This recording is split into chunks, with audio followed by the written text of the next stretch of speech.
A coragem de errar. Os pioneiros da cirurgia moderna. Um desses gêmeos idênticos cedeu um de seus rins para que o outro pudesse viver. Teve início uma nova era na cirurgia. O transplante transcorreu sem incidentes. How does it feel to have 3 kidneys? Any different? No, it feels no different at all. Well, Ronald, how does it feel to have 1? I can't see any difference. Extrair um rim normal de uma pessoa gozando de saúde em benefício de uma outra pessoa era algo que nunca se tinha ouvido falar. E não adiantava ir até a biblioteca, porque ninguém no mundo havia feito isso antes.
Segundo uma velha lenda, os santos Cosme e Damião teriam feito uma operação num homem cuja perna cancerosa teve que ser amputada.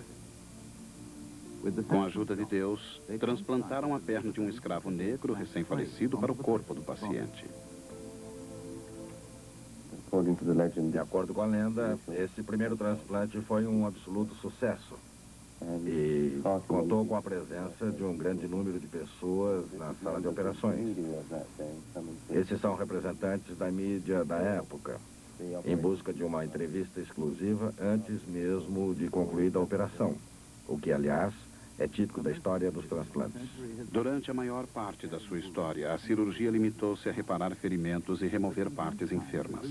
Mas o sonho de reconstruir e substituir partes do corpo tem vindo à tona.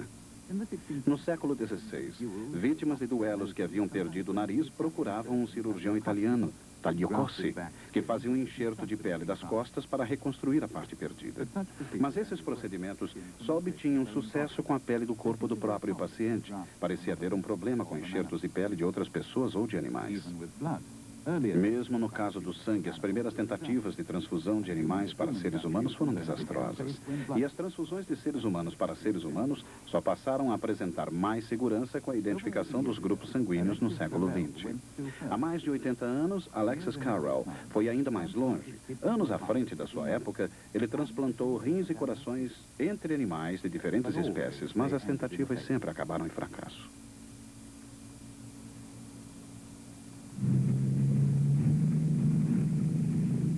Só durante a Segunda Guerra Mundial o mistério seria devidamente explicado.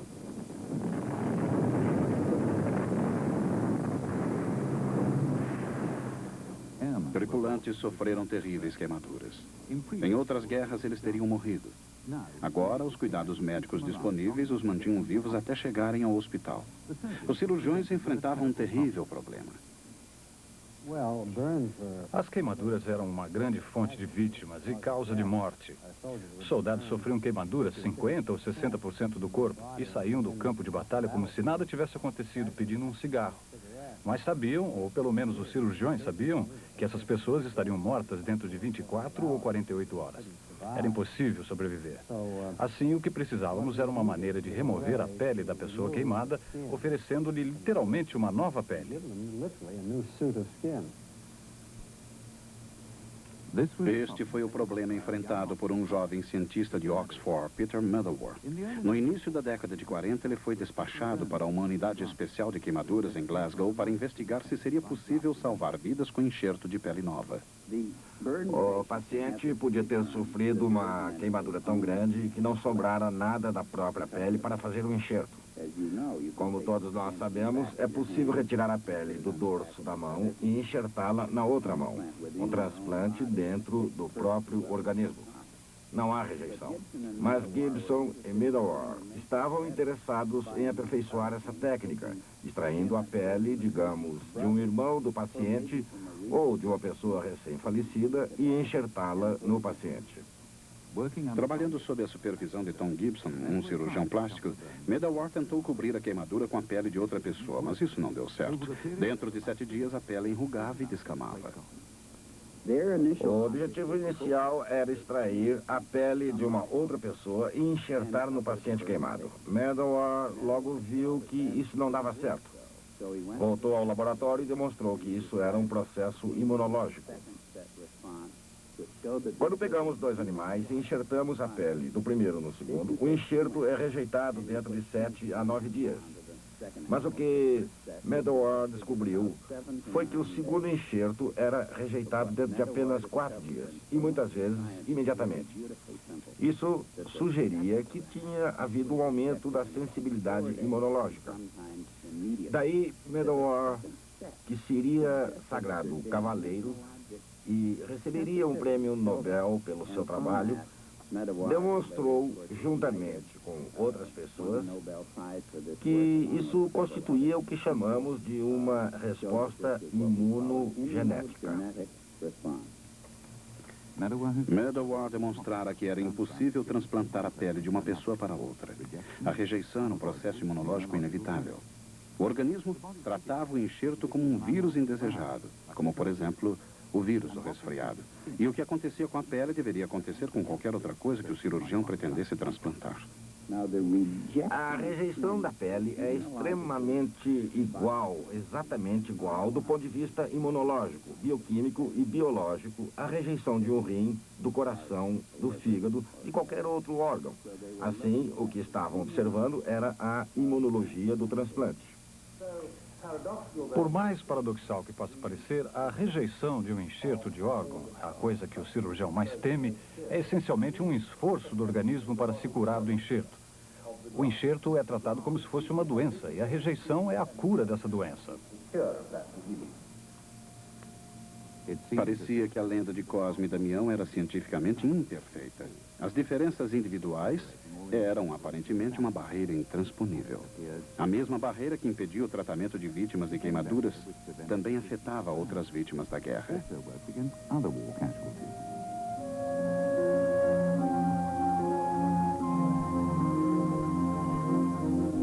As vítimas dos bombardeios, presas nos escombros, desenvolviam muitas vezes a síndrome de esmagamento, que se caracteriza por uma séria deficiência renal. As mesmas barreiras que impediam o enxerto de pele também impediam o transplante de rim. E além das vítimas da guerra, milhares de pessoas sofriam de doenças renais incuráveis. Aceitar a barreira identificada por Meadower era seguir o caminho do desespero. Era preciso encontrar uma saída. Um pequeno hospital em Boston, o Peter Bent Brigham, seria o pioneiro dessa tentativa. Localizada na capital médica do mundo, parte da Escola de Medicina de Harvard, uma equipe de médicos e cirurgiões voltados para a pesquisa decidiu tentar um transplante de rins.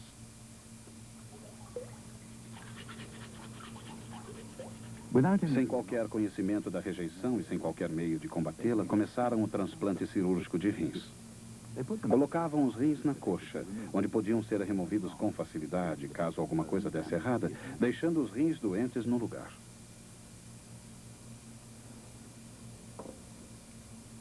Os rins vinham normalmente de cadáveres, e a urina por eles produzida era drenada através de um tubo.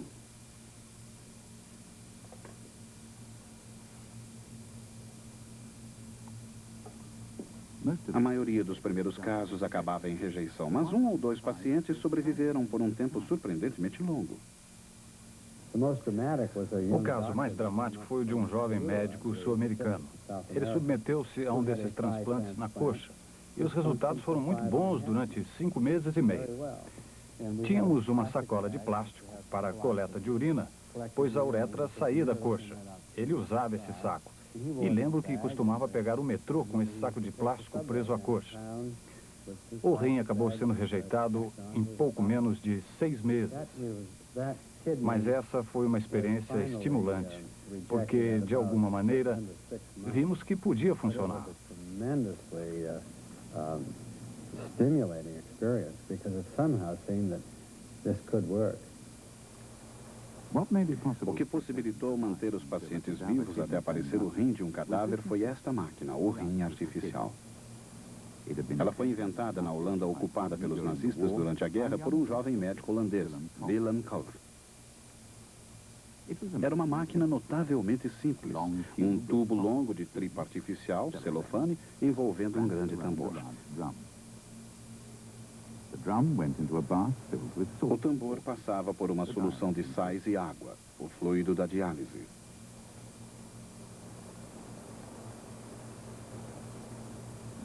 Girando lentamente o tambor, o sangue do paciente atravessava o tubo onde era purificado, como um rim de verdade.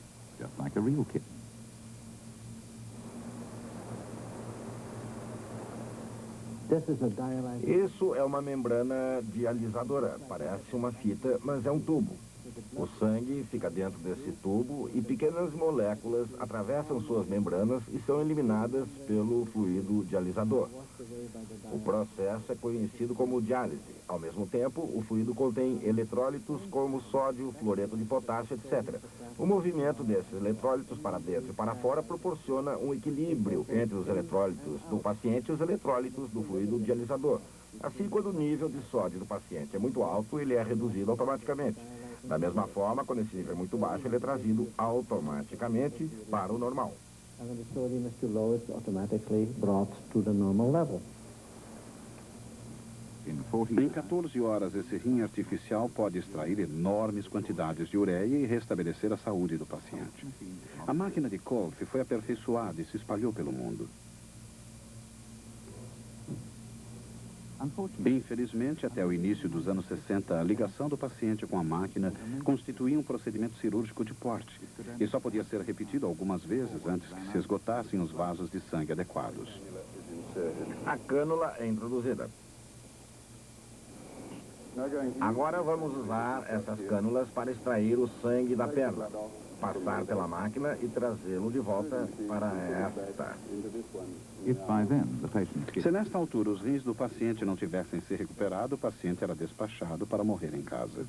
Para o grupo de Boston, o rim artificial seria indispensável em sua tentativa de transplante de rins.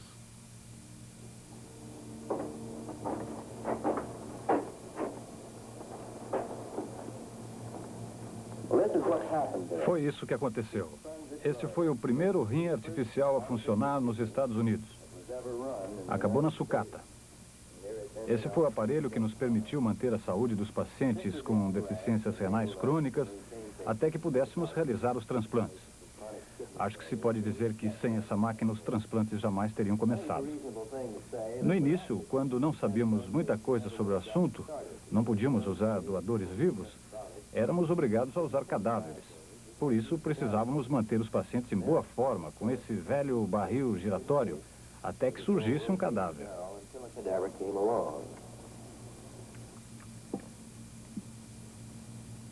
Mas ainda era preciso encontrar uma maneira de vencer a rejeição. A equipe de Boston tentou até mesmo transplantar rins num saco de plástico, na esperança de que isso pudesse dar certo. Bem, tudo isso encerra uma série de questões filosóficas. Dizem que não poderíamos ter feito isso hoje. Isso teria sido proibido pela Comissão de Assuntos Humanos ou pelo Departamento Federal de Alimentos e Drogas. Mas esses pacientes sofriam muito, precisavam tentar alguma coisa. Os cirurgiões de Boston não estavam sozinhos. Em Paris, duas equipes trabalhando em condições ainda mais básicas decidiram tentar. Aí eu disse, sim, é muito simples. Era preciso ligar os dois vasos e aceitei fazer isso. Mas onde obter o rim? Não havia alternativa. Precisávamos ir à prisão La Santé. Telefonei para o diretor da prisão e perguntei se tinham alguma execução programada. Ele disse que sim. Perguntei se poderia extrair os rins do condenado. Ele respondeu que sim, sem dúvida. Ele estará morto. Pode levar os rins.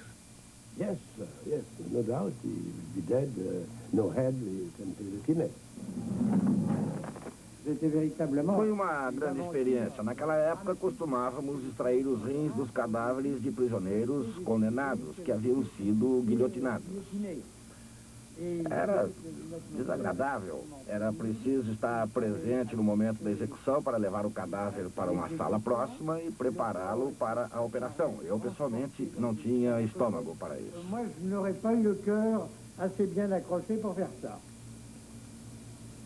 Muitas vezes a equipe de Keus competia com Dubé pelo rim das vítimas da guilhotina. Era preferível transplantar o rim esquerdo, pois ele tinha uma veia muito mais longa que o direito, o que facilitava o trabalho do cirurgião. Meu amigo Teinturier apostava com econômicos de outra equipe quem iria ficar com o rim esquerdo. Ele trazia um jogo de baralho e jogavam para ver quem ficava com cada rim. Como era uma espécie de prestidigitador, meu amigo manipulava as cartas de maneira que ele ficava com o rei de copas e econômicos com o 3 de paus e meu amigo ficou com o rim esquerdo. Mas um dia a natureza lhe pregou uma peça. Quando extraíram o rim, descobriram que, em vez de uma veia longa que facilitaria a operação, esse rim esquerdo tinha de fato 3 veias longas, o que complicou consideravelmente a situação. Mesmo quando o rim estava em boas condições e a cirurgia era perfeita, os transplantes fracassavam por causa da rejeição, como aconteceu em Boston. O pessimismo começou a prevalecer. O que começara com uma tentativa de salvar pilotos seriamente queimados, com enxertos de pele, acabara em fracasso. Os rins, assim como a pele, não sobreviviam à barreira imunológica do indivíduo.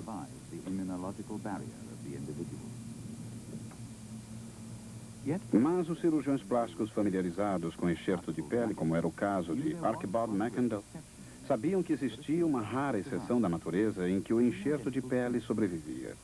O enxerto entre gêmeos idênticos. Em 47, ele fora solicitado a utilizar seus conhecimentos sobre enxerto para resolver uma surpreendente disputa familiar na Suíça, que envolvia 3 garotos de 6 anos.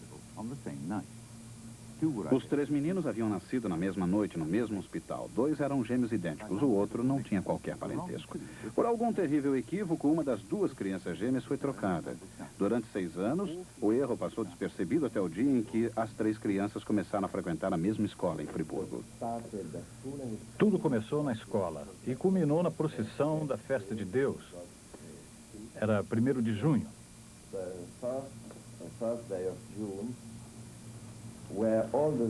Todas as crianças de Friburgo participavam de um desfile. E meu pai resolveu filmar o desfile. Pediu então à mãe de Charles, a mãe errada, para tirar uma foto minha e de Charles juntos, caminhando em frente à Catedral de São Nicolau, em Friburgo. Quando nos viu em frente da Câmara, caminhando com a mesma hesitação, com o mesmo sorriso e principalmente os mesmos joelhos, isso foi o que ele nos contou mais tarde, sentiu que havia ocorrido um engano e que alguma coisa errada tinha acontecido. Ele perguntou então à mãe do garoto onde ele havia nascido. Era o mesmo hospital. Quando? Na mesma noite. Qual foi o médico? O mesmo. Ele ficou estarrecido. Os 3 garotos foram trazidos ao hospital e submetidos a uma série de testes, das impressões digitais aos dentes. Mas o teste definitivo aplicado por McIndle foi o enxerto de pele entre os 3. O enxerto de pele de Philip e Charles foi aceito, mas não foi isso que aconteceu com o enxerto de pele de Philip e Paul. Hoje, 40 anos depois, a marca do enxerto entre os gêmeos ainda pode ser observada. Uma prova conclusiva de que Philip e Charles são gêmeos idênticos. O tribunal ordenou a troca das crianças. Charles ganhou um irmão e Paul perdeu o seu.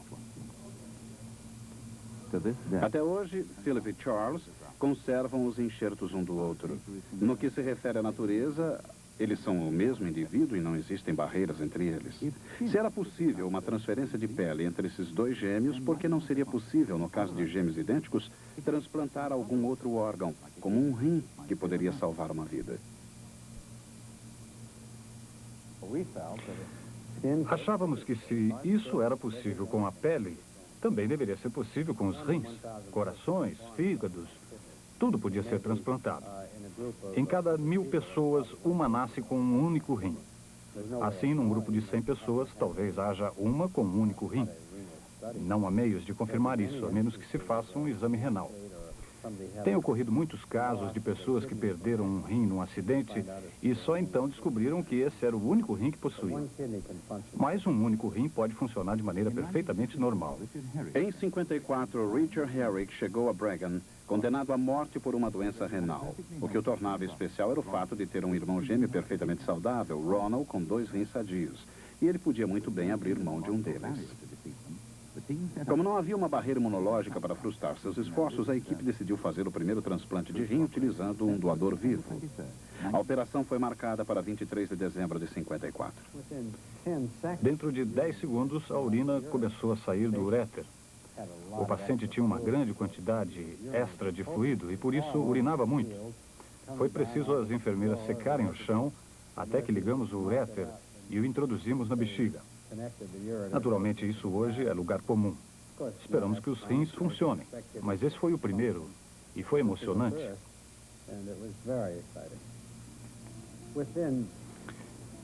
Dentro de uma semana, ele parecia uma nova pessoa e não podíamos acreditar na transformação ocorrida. É claro que toda operação antes dessa levava em conta as vantagens e desvantagens envolvidas. Mas extrair um rim normal de uma pessoa saudável em benefício de uma outra era algo totalmente inusitado. E não adiantava procurar uma biblioteca, porque ninguém jamais tinha feito isso no mundo. O hospital ficou famoso e um número cada vez maior de gêmeos idênticos começou a chegar de todas as partes do mundo. Nos anos seguintes, os médicos do Bregan ajudaram a transferir uma dádiva de vida de um gêmeo para outro. No caso de gêmeos idênticos, pelo menos, a lenda de Cosme e Damião se transformava em realidade. Fui informada de que só teria alguma chance se tivesse uma gêmea idêntica. E meu marido disse que tudo bem, eu tinha essa gêmea. Não estávamos certas de que éramos gêmeas idênticas, mas fizemos testes de enxerto e outros exames. Foi quando descobriram que éramos idênticas. Disseram que precisaríamos ir a Boston, pois esse era o único lugar que fazia um transplante na época, e também que ela poderia me dar um rim. Elas chegaram aqui em maio, na primavera de 56. Ela estava morrendo, vítima de uma doença renal. Sua vida era mantida por um rim artificial. A irmã era perfeitamente normal e estava disposta a doar o rim. Ambas eram recém-casadas. Tinham casado fazia apenas 3 meses. E fizemos a operação. E foi um sucesso. Ela voltou para Oklahoma e mantivemos contato. Mas mulheres com doenças renais apresentam períodos menstruais irregulares. A produção dos seus hormônios fica atrapalhada. Assim, ela não percebeu que estava grávida até completar 3 ou 4 meses de gravidez.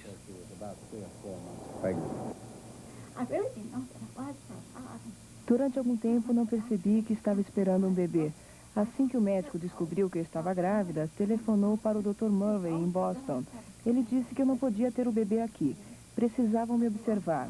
Foi assim que voltei em janeiro e fiquei em Boston até o nascimento de John em março. Fizemos uma cesárea como medida de precaução. E também porque eu desejava sentir se a cabeça do bebê estava pressionando o rim. Só então descobrimos que ela poderia ter tido um parto normal. Mas não lamentamos que tivéssemos tido essa precaução. Ela foi a primeira pessoa a receber um transplante de rim, a ter depois um bebê normal.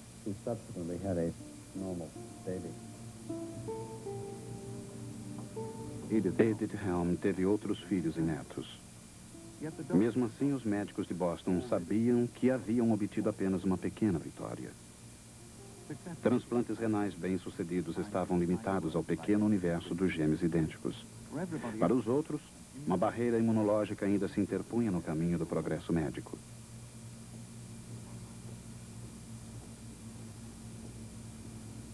Havia apenas um fio de esperança. Peter Medawar descobriu uma maneira engenhosa de romper a barreira imunológica. Normalmente, um rato branco e marrom rejeita enxertos de pele de outro animal. Mas Medawar ficou imaginando se a situação não seria diferente por ocasião do nascimento. Um dos filhotes recém-nascidos de rato marrom, ele injetou uma solução de células no sangue de um rato branco. Quando o rato marrom cresceu, um enxerto de pele do mesmo rato branco foi aceito sem problemas. A barreira fora superada. A experiência demonstrou que o feto, melhor, o filhote antes do nascimento, era o que se chamava um receptor privilegiado. Isso significava que um filhote de rato, de cachorro ou de gato, era capaz de aceitar enxerto de pele de outros doadores. Era como se o sistema imunológico ainda não tivesse desenvolvido completamente. Havia, portanto, dados referentes à biologia dessa resposta de rejeição, que talvez pudessem ser compreendidos. Por esse trabalho pioneiro, Medawar receberia o prêmio Nobel. Mas será que estes fenômenos de tolerância imunológica teriam alguma aplicação no transplante de órgãos? Assisti a uma palestra do Sir Peter Medawar em Oxford e ele mostrou fotos de ratos brancos com enxertos de pelo preto. Isso parecia algo milagroso. Ao fim da palestra, um dos estudantes perguntou se ele via algum futuro no tratamento de pacientes com base nesse trabalho. Ele sorriu e respondeu: absolutamente nenhum.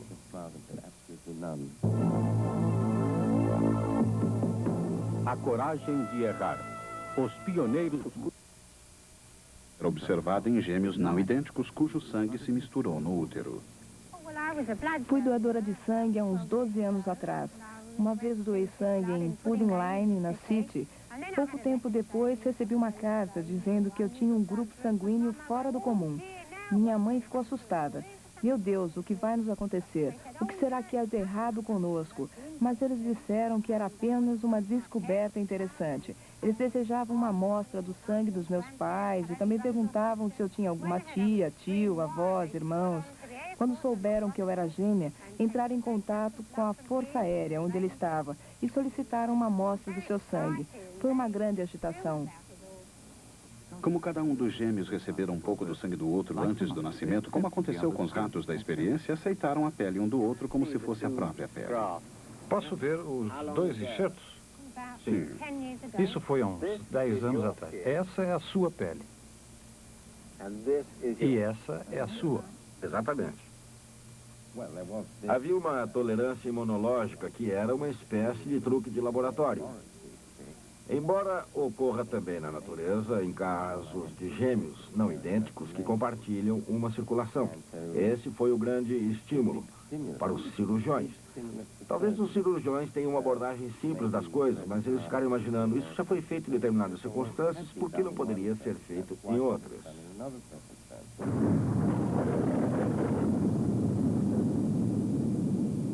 Na prática, só se conhecia uma maneira horrível de induzir a tolerância imunológica.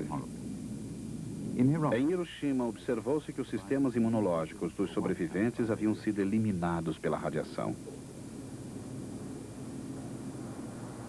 Os cirurgiões imaginaram que se pacientes fossem expostos a uma dose não fatal de radiação, seu organismo talvez aceitasse um transplante renal.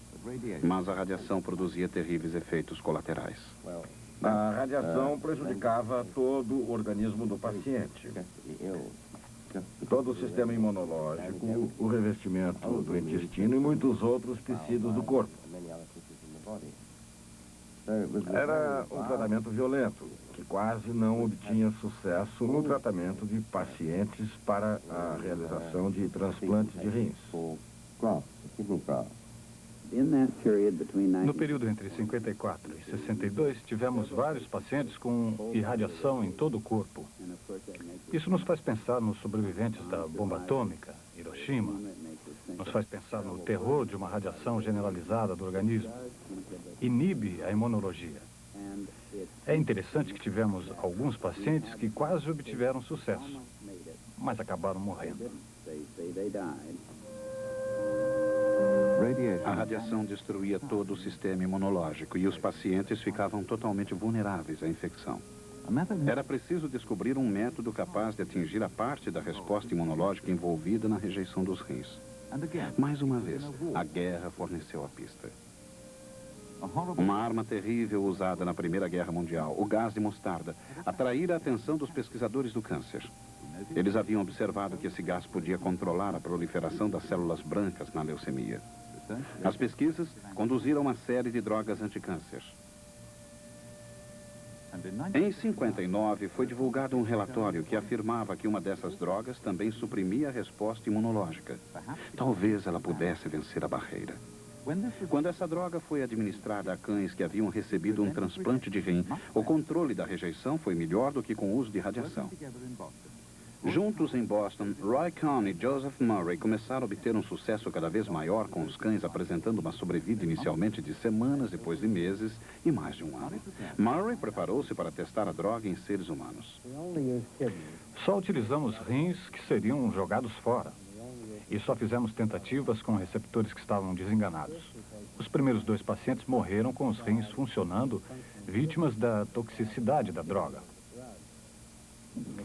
E o terceiro paciente, ao qual administramos apenas 1/4 da dose, sobreviveu com um transplante de cadáver. Viveu mais de 1 ano. Publicamos o seu caso no New England Journal of Medicine, em junho de 63. Esse foi o artigo que deu início a transplantes em todo o mundo. Foi assim que os rins tornaram-se os primeiros órgãos a serem transplantados, superando a barreira imunológica. E esses foram alguns dos primeiros a se beneficiar da nova droga. A partir de então, vítimas de acidentes podiam ser transportadas rapidamente para a extração dos seus rins para transplantes. O desenvolvimento de drogas imunossupressoras mais eficazes e de técnicas de classificação de tecidos aumentaram as probabilidades de sobrevivência. Dentro de alguns anos, uma operação pioneira passou gradativamente a fazer parte da medicina clínica. Mas se a barreira tinha sido ultrapassada no caso dos rins, por que não no caso de outros órgãos? Por volta de 64, já se estudava o transplante de fígados, pulmões e o mais importante, o coração humano. O coração ainda é diferente. Existe algo de mágico em relação ao coração. Ele tem a ver com a alma, com a vida, com todo tipo de coisas. No caso do coração, jamais houve a mesma atitude adotada em relação aos rins, órgãos que não se movimentam, não fazem nada, enfadonhos. Não é nada glamuroso em relação à urina, mas o coração sempre foi cercado por lendas. Lendas e representações. O coração é considerado tão importante. Acredita-se mesmo que toda a personalidade esteja nele. Todo mundo acreditou nisso durante muito tempo. Era quase inconcebível que se pudesse extrair um coração e substituí-lo por outro, e que o novo órgão pudesse funcionar. Podia-se compreender que isso acontecesse com os rins. Já haviam ocorrido tentativas de fazer o mesmo com fígados, com os pulmões, mas o coração sempre fora algo especial. Acho que é por isso que os cirurgiões cardíacos possuem essa aura, porque lidam com algo que aos olhos do homem comum é muito especial.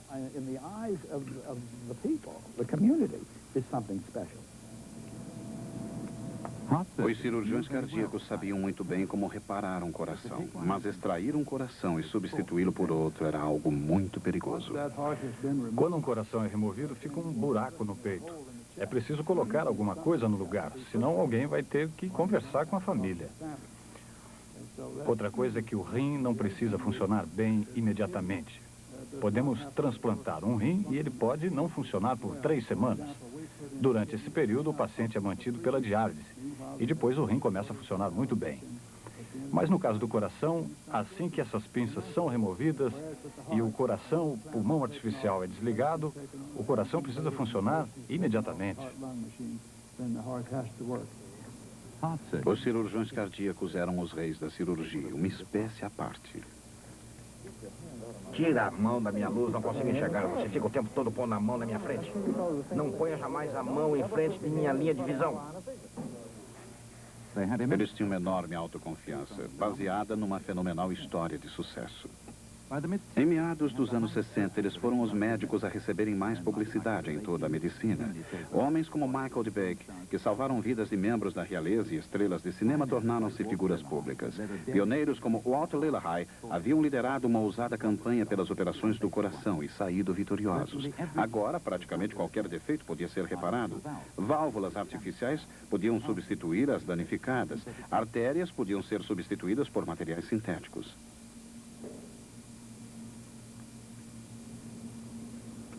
Em comparação com os pioneiros dos transplantes renais, esses cirurgiões cardíacos são mais vaidosos, mais ousados, acostumados a críticas.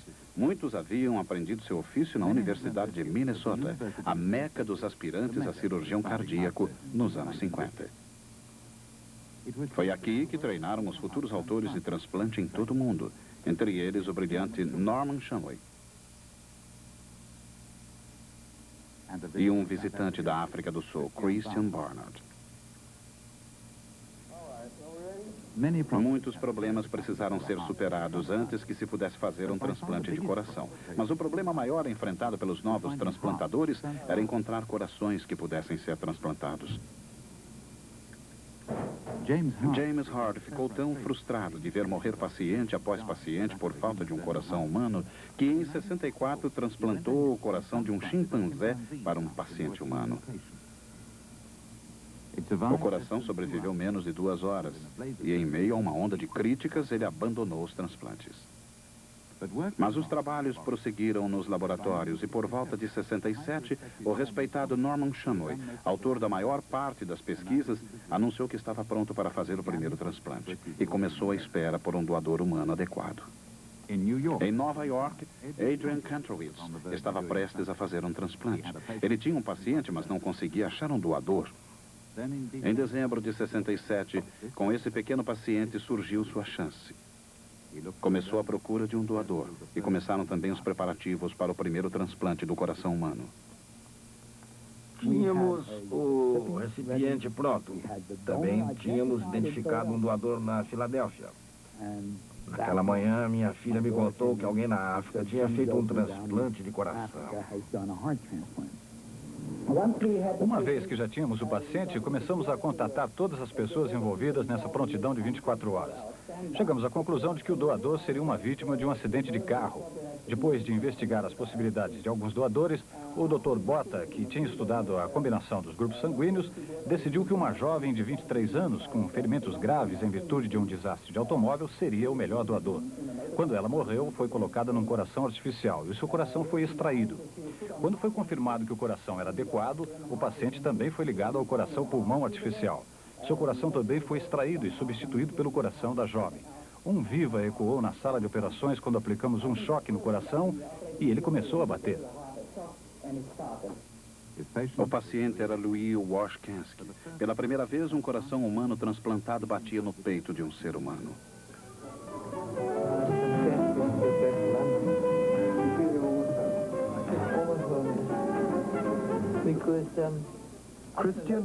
Christian Barnard, professor associado de cirurgia na Universidade da Cidade do Cabo, o homem que transplanta corações humanos, prepara-se para um encontro com a imprensa britânica. Às 4h30, ele desembarcou procedente de Nova York.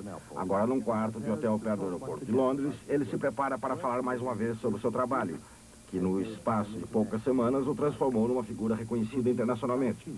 Essa será a sua 19ª entrevista coletiva em 5 dias. Todos desejam falar com esse homem. O presidente dos Estados Unidos o convidou para passar o dia com ele. O prefeito de Nova York lhe ofereceu uma recepção. Sua própria universidade conferiu-lhe a sua mais alta honraria, uma medalha de ouro e um grau de doutor em ciência. Os franceses lhe enviaram um coração de ouro em tamanho natural. Desde as 5 horas do dia 3 de dezembro, quando foi concluída a primeira operação de transplante de coração humano na história da medicina, a vida mudou inteiramente para o professor de 46 anos. Vocês não vão acreditar, mas vou contar. Acordei no meio da noite, na noite que fizemos o transplante, e disse para o meu irmão que estava comigo, sabe, acho melhor informar alguém no hospital que fizemos um transplante de coração esta noite. Telefonamos ao superintendente e contamos sobre o transplante. Para falar a verdade, ele ficou bastante aborrecido por termos lhe acordado tão cedo. mas só até o momento em que ele disse que o transplante não fora feito num animal, mas num homem. Quando deixei o hospital aquela manhã, o sol estava nascendo. Não havia um único fotógrafo, uma única câmera de televisão, um único jornalista do lado de fora do hospital. Devo admitir que fiquei decepcionado. Tudo estava pronto. Era apenas uma questão de sorte conseguir, ao mesmo tempo, um doador e um receptor. Eu conhecia Chris Barnard. Depois do choque inicial, pensei comigo mesmo que isso era ridículo. Só porque ele foi o primeiro, não há razão pela qual eu não deva também fazer um transplante. Assim continuamos os nossos planos e fizemos nosso primeiro transplante de coração. 2 ou 3 dias depois dele. Isso provocou uma tremenda reação da imprensa. A reação na África do Sul foi enorme. Com essa outra operação, apenas 3 dias depois, nos Estados Unidos, a reação foi tremenda. A situação foi totalmente incontrolável. Repórteres da televisão, de jornais, revistas invadiram o hospital. Foi uma experiência e tanto. It was quite an experience. Sunday Express. It says there's Mr. Blaber, a dentist, here at Mas a maior parte dos elogios coube a Christian Barnard, um desconhecido cirurgião sul-africano que já se preparava para um segundo transplante. Isso foi difícil para os cirurgiões americanos, acostumados à celebridade. Claro que fiquei com inveja. Eu não fiquei exatamente com raiva por ele ter feito o primeiro transplante, mas fiquei chateado por não termos feito isso aqui nos Estados Unidos. A equipe do Dr. Shumway certamente poderia ter feito essa operação. Pelo menos umas 4 ou 5 equipes americanas poderiam ter feito isso muito bem. Acho que houve um certo desapontamento na medida em que todas as experiências, literalmente todo o trabalho experimental, foi feito nos Estados Unidos. Achamos que teria sido muito bom se o americano tivesse sido o primeiro a fazer um transplante de coração. Foi surpreendente. Não sei por que razão o povo americano esperava que o primeiro transplante fosse feito aqui. Em todo o mundo havia centros preparados para isso, e com cirurgiões tão capazes quanto nos Estados Unidos. Participei de encontros onde cirurgiões se levantaram e afirmaram que roubei a técnica de Shumway, que eu jamais deveria ter sido o primeiro a fazer o transplante. Sabe, acho que não existe um gênio isolado. Captamos ideias de todo mundo, e admito que aproveitei algumas ideias de Shumway, especialmente no que se refere ao diagnóstico da rejeição. Mas no que se refere à técnica cirúrgica, como já disse antes, o primeiro a descrevê-la foi Sir Russell Brooke, na revista do Gus Hospital. Aproveitamos essa técnica e a modificamos ligeiramente. Essa é a técnica utilizada atualmente. Os americanos, portanto, não contribuíram para essa técnica. Outra coisa engraçada é que nossos resultados iniciais foram melhores do que os resultados obtidos nas clínicas americanas. O primeiro paciente de Barnard resistiu 18 dias. As potentes drogas destinadas a superar a rejeição acabaram por enfraquecê-lo e ele morreu de pneumonia. Mas o paciente de Kantrovitz morreu depois de apenas 6 horas. O próximo americano a tentar foi o homem que fora ofuscado por Barnard, Norman Shumway. Como teria o líder absoluto do setor reagido ao triunfo de Barnard? Lembro que a primeira vez que conversei com ele foi para ensinar-lhe a fazer o diagnóstico de rejeição. Acho que na época eles dispunham de muito pouca informação sobre o assunto. Na verdade, não haviam feito qualquer experiência em animais.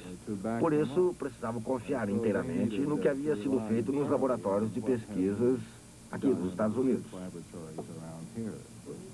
O senhor ficou desapontado? Não exatamente. Vou contar uma coisa que foi muito boa em relação a tudo isso. Em primeiro lugar, não percebi que o assunto atrairia tanta atenção. Isso foi muito ridículo. Mas acho que foi muito bom que a atenção tenha sido dirigida para outro local. Assim, quando fizemos o nosso transplante, algumas semanas mais tarde, tudo transcorreu com muita calma. Não tivemos todos aqueles problemas com a imprensa.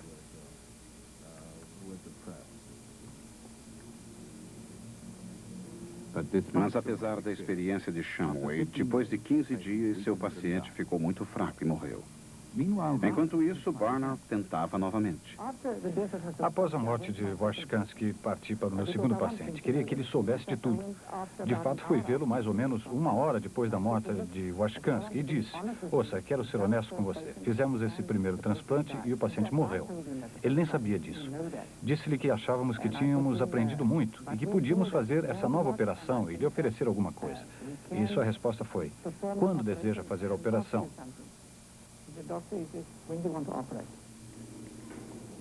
No dia 2 de janeiro de 68, Barnard transplantou um coração para um dentista, Dr. Philip de Bleiberg.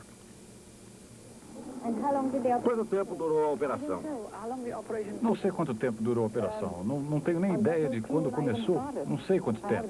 Vocês podem perguntar ao anestesista. Ele tem o controle dos tempos. E qual é a condição atual do paciente? É muito boa.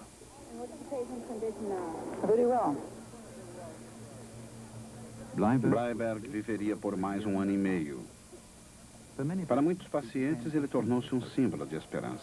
Enquanto viveu, os transplantes de coração tiveram credibilidade e quaisquer eventuais críticas foram superadas pela pressão de pacientes sonhando com uma operação semelhante. Claro que respeitaremos sua identidade, mas posso perguntar qual foi a sua reação ao ouvir que o professor Barnard dizer esta noite o que foi dito? Acompanhei o professor Barnard durante todo esse tempo e fiquei emocionado, pois venho esperando isso desde 62, esperando viver uma vida que o coração novo irá me proporcionar. O que ele fez por esse homem na África do Sul também poderá fazer por mim. Posso tornar-me um novo homem. Posso viver a vida. E não isso. Em todo o mundo, pacientes desejavam a nova operação. Até mesmo os cautelosos britânicos entraram na dança.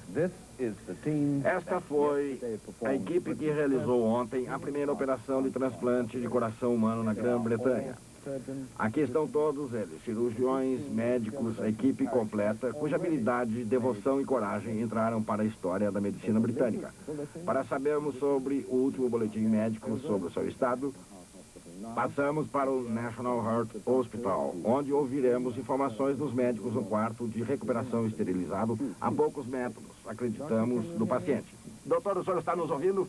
Sim, estou ouvindo muito bem. Este é Raymond Baxter, no estúdio de televisão. Como está o paciente, Dr. West? Está passando muito bem no momento. Na euforia, poucos hospitais protegiam a privacidade dos pacientes. Tem conversado com ele, doutor? Sim. Nas últimas 72 horas, como vocês talvez tenham lido nos jornais, realizaram-se 2 outras operações de transplante de coração. Uma em Houston, no Texas, e outra na Califórnia.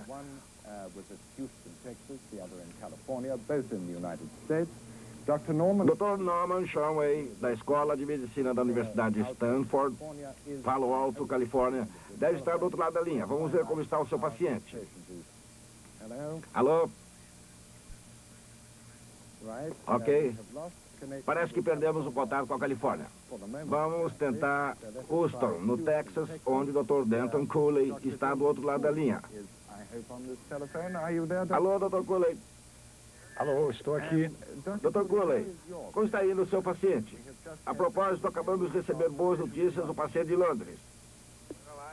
Bem, acho que o nosso paciente está muito bem. Denton Cooley, de Houston, Texas, era considerado o cirurgião cardíaco mais rápido do mundo, capaz de transplantar um coração em 20 minutos. Em maio, ele fez o seu primeiro transplante, Everett Thomas. O primeiro de dezenas que viriam a seguir. Nos Estados Unidos, os pacientes o procuravam em grande número, como faziam com Barnard na África do Sul, e falavam abertamente da sua gratidão. Dr. Cooley é o único homem com a mão de ouro. Poucas semanas depois do transplante, Louis Theroux voltou às suas atividades de venda de carros.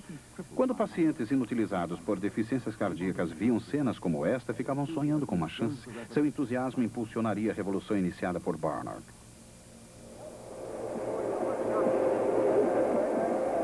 Em maio de 68, realizou-se em Boston, o berço dos transplantes de órgãos, uma conferência sobre o assunto. It was not within my control to get here in time. Unfortunately, there was some trouble with the plane in Amsterdam, and then we got headwinds again. And look out, boy, he's going to fall over that thing.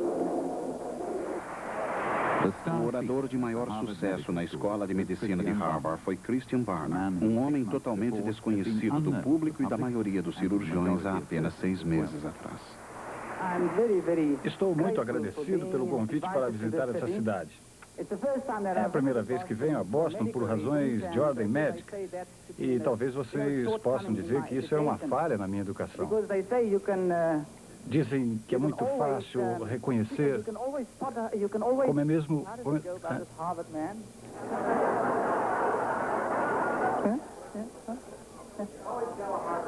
sim, dizem que sempre é possível reconhecer alguém de Harvard, mas não se pode dizer muita coisa a ele. Até o dia em que começaram a chegar ao país as notícias de que uma grande porcentagem desses pacientes não sobreviviam um ano, houve naturalmente grande euforia, pois a operação constituiu um grande passo adiante. Havíamos ousado fazer algo inconcebível, não somente havíamos conseguido, mas conseguido de forma brilhante. Por isso havia naturalmente grande euforia, depois um grande desapontamento.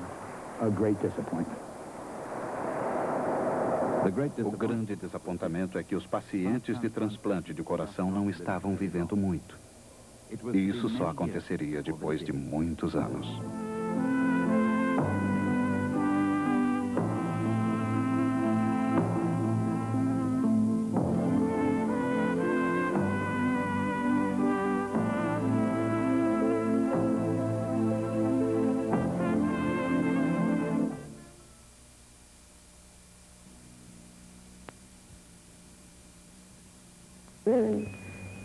C'est pas une vie bonne vie quand même, mais on n'a pas le choix.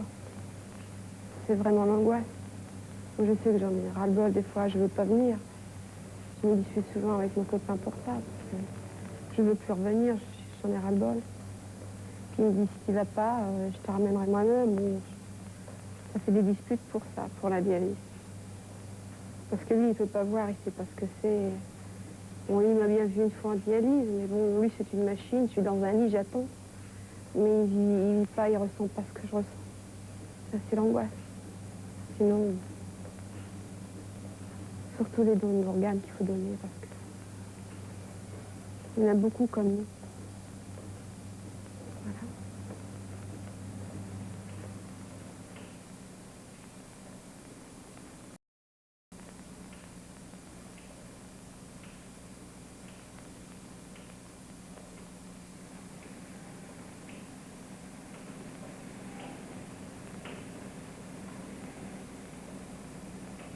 Voilà.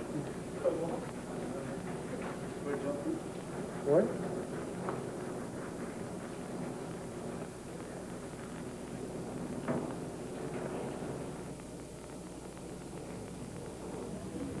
La greffe de rein, c'est une greffe qui se fait depuis longtemps. La greffe de rein se fait depuis 1950 environ, et elle a atteint sa maturité il y a environ une dizaine d'années. En 1987, 1600 greffes de rein ont été faites en France, avec de très bons résultats, puisqu'il y a 84% des reins qui sont efficaces. Et ces bons résultats sont dus à 3 facteurs, qui sont les progrès de la chirurgie, il y a beaucoup moins de complications chirurgicales, les progrès de la compatibilité grâce aux travaux d'immunologie qui font que l'on peut choisir le meilleur rein pour un malade, et les progrès de la cyclosporine, c'est-à-dire du traitement anti-rejet, qui permettent de lutter contre ce refus de l'organe étranger à l'hôte. Ciseaux.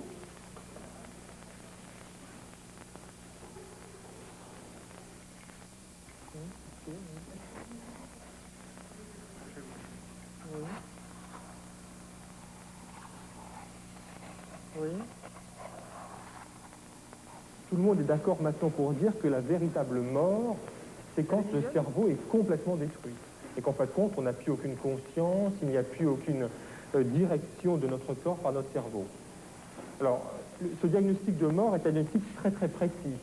Ça veut dire qu'on fait un certain nombre d'examens qui vérifient qu'il n'y a aucune activité électrique dans le cerveau, par exemple, et que le cerveau ne peut diriger aucun centre. Par exemple, un mort cérébral, c'est quelqu'un qui ne peut pas respirer. Il n'y a jamais un mort cérébral qui peut respirer. Ça veut dire que les centres de la respiration, tous les centres du cerveau, sont totalement détruits.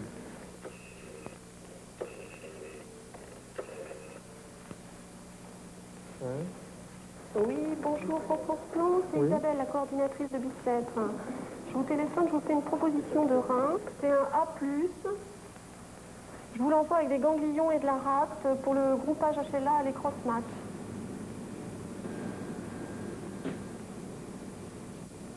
Nous conservons dans le laboratoire l'ensemble des sérums des malades au cours de leur dialyse. Nous allons tester s'il y a une compatibilité complète entre les cellules de ce donneur et le sérum du malade. Cet examen est absolument nécessaire pour permettre la transplantation.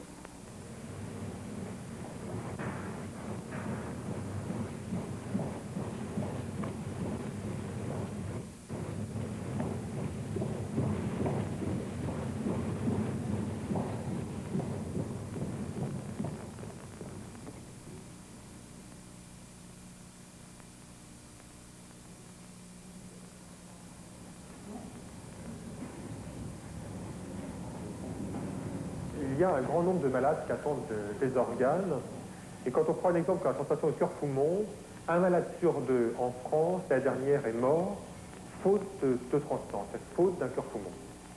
Ça veut dire que le problème que nous avons en France, c'est le même que celui qui existe dans les autres pays, c'est de pouvoir avoir des organes à transplanter. Ceci n'est possible que si chacun d'entre nous accepte à l'avance de donner ses organes le jour de sa mort. L'artère est déclampée.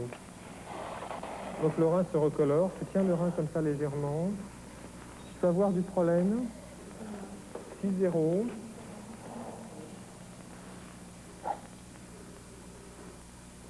Vous savez qu'en l'an 2000, une intervention sur deux sera une intervention de remplacement.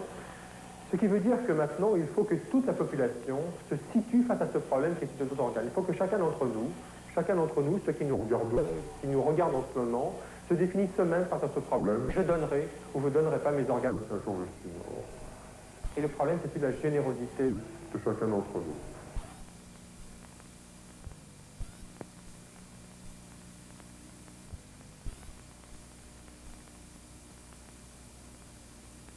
D'abord, le rein, il faut qu'il travaille, il prend sa place, même pour les plus rationnels, il ne fait pas encore parfaitement, parce que en une semaine de temps, il est un peu chamboulé, hein, lui, hein. Il faut qu'il dise, bon, je suis maintenant ici, je refais mon travail, c'est un peu un organe de sa vie, quoi. J'essaie de réaliser quand même que depuis 10 ans, c'est la première fois en une semaine où j'ai pas un dialyse, donc 3 dialyses déjà que j'ai pas faites. Et je me les représente quand même, parce que le mardi, je me dis, tiens, aujourd'hui, je serai en dialyse. Le jeudi, je dis, tiens, ce sera mon jour de dialyse. Et le samedi, hier, je me suis même dit, tiens, j'ai pas de dialyse. Enfin, moralement, c'est très appréciable.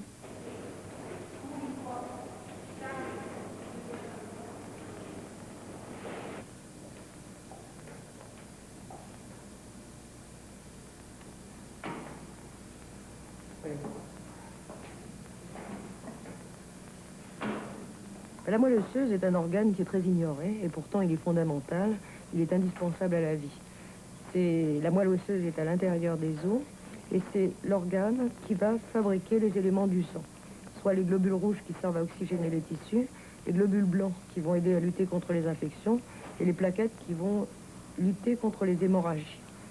C'est un système qui est très complexe et les globules blancs se catégorisent en plusieurs sortes.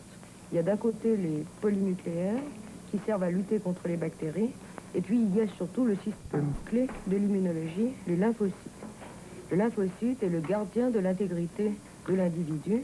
Ils vont lutter contre les virus, ils vont lutter contre tout ce qui est étranger. Donc lorsqu'on greffe une moelle osseuse, on va greffer non seulement les globules rouges, les polynucléaires et les plaquettes, mais on va également changer totalement le système immunitaire du sujet.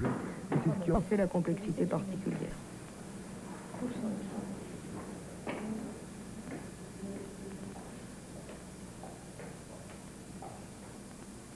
On peut ne pas avoir de moelle osseuse parce que cette moelle osseuse a été détruite. Elle a pu être détruite par un toxique, par un virus ou par des raisons qui pour l'instant nous sont inconnues. La moelle arrête de fonctionner, c'est ce qu'on appelle une aplasie médulaire. La deuxième grande indication est liée au fait que la moelle ne fonctionne pas parce qu'elle est envahie par des cellules malignes. C'est le cas des leucémies. Mais certaines formes de leucémie soit sont particulièrement graves et ne réagissent pas à la chimiothérapie, ou bien malgré la chimiothérapie vont rechuter. Dans ce cas, il vaut mieux détruire complètement la moelle malade pour la remplacer par moelle saine.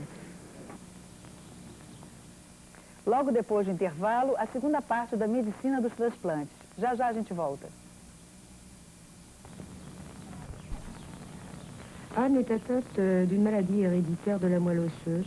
C'est une maladie extrêmement rare. Le défaut se fait au niveau des chromosomes. Cette maladie se révèle dès la petite enfance et elle va évoluer inéluctablement vers une aplasie médulaire très grave qui entraîne le décès de ces patients vers l'âge de 10 ans. Anne n'a pas de frères et sœurs identiques. Toujours est-il, c'est qu'elle n'avait pas de donneur et qu'on a eu la chance chez elle de trouver un donneur volontaire dans la banque greffe de moelle France Transplant. La greffe d'Anne s'est très bien passée, elle est restée un mois hospitalisée dans le service. Elle est sortie au bout d'un mois en bonne forme et à la rentrée de septembre, elle ira à l'école.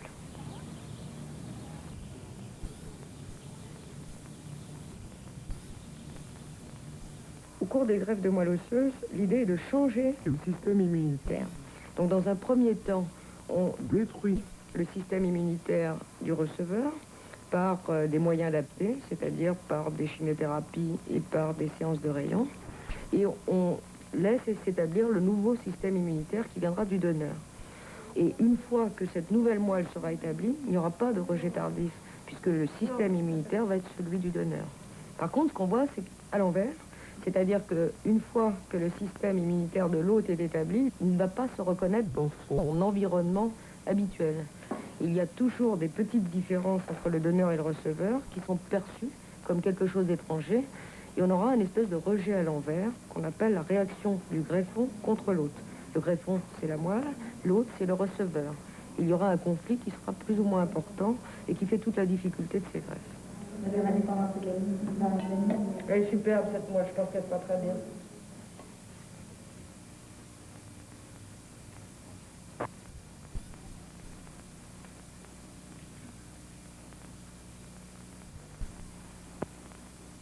Alors le système HLA, qu'est-ce que c'est? C'est un ensemble de protéines qui sont présentes à la surface de toutes nos cellules et qui vont nous caractériser comme une carte d'identité tissulaire. En ce qui concerne la greffe de moelle, ces protéines doivent être strictement identiques entre le donneur ou le receveur. Sinon, il y a rejet. En ce qui concerne les greffes d'organes, que ce soit de rein, de foie, de cœur, on peut tolérer une certaine différence entre ces cartes d'identité tissulaire. Mais je le répète, en ce qui concerne la greffe de moelle, il faut une parfaite identité entre donneur et receveur.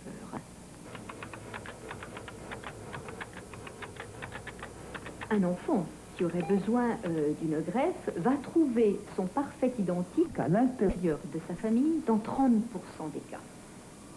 Et pour les 70% restants, il faudrait constituer un fichier de 100 000 personnes.